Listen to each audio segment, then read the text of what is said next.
তার মানে জেলখানার ভিতরে তার ওষুধে তার খাবারে নানাভাবে কারসাজি করা হয়েছে।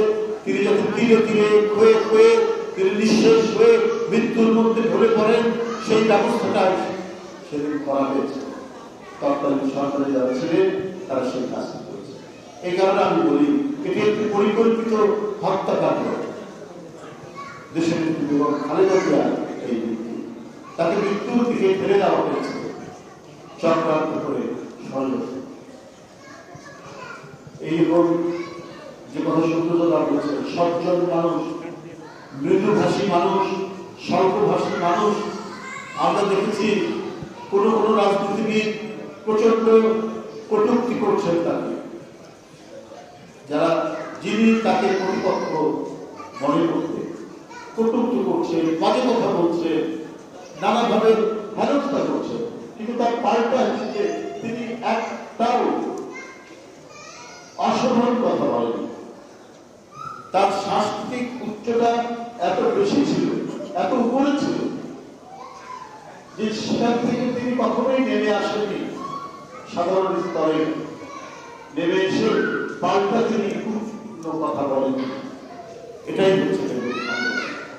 সুতরাং তিনি যে দৃষ্টান্ত রেখে গেছেন, তিনি যে সততা, নিষ্ঠা এবং অঙ্গীকার।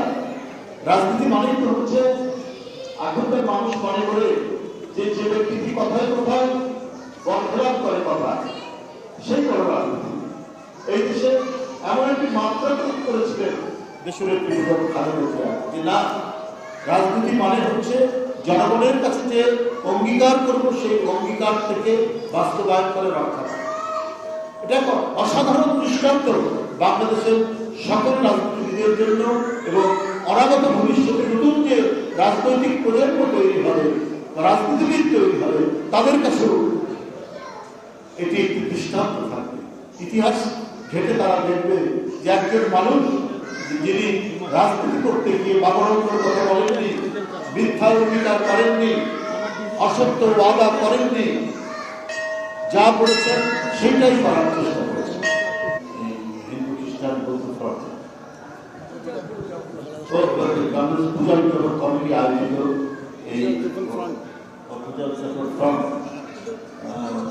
তাদের আয়োজিত এই যে ধর্মীয় অনুষ্ঠান প্রার্থনা সভা,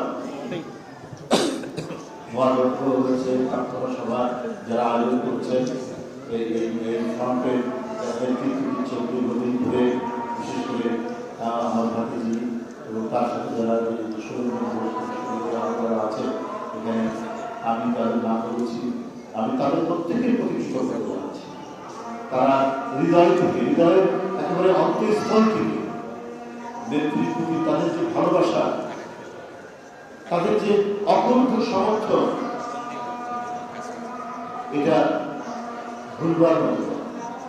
এটাই হচ্ছে, উনি মারা গেছেন কিন্তু এই অর্জনটুকু রেখে গেছেন কোটি কোটি মানুষের হৃদয়ে। তিনি চিরস্থায়ীভাবে বাসা বেঁধে গেছেন। এই বাসা এত শক্ত, এই বাসা কেউ কখনো ভেঙে ফেলতে পারে। আমি দেশনেত্রী বেগম খালেদা জিয়ার আত্মার শান্তি কামনা করছি, আত্মার মাগফিরাত কামনা করে আমার বক্তব্য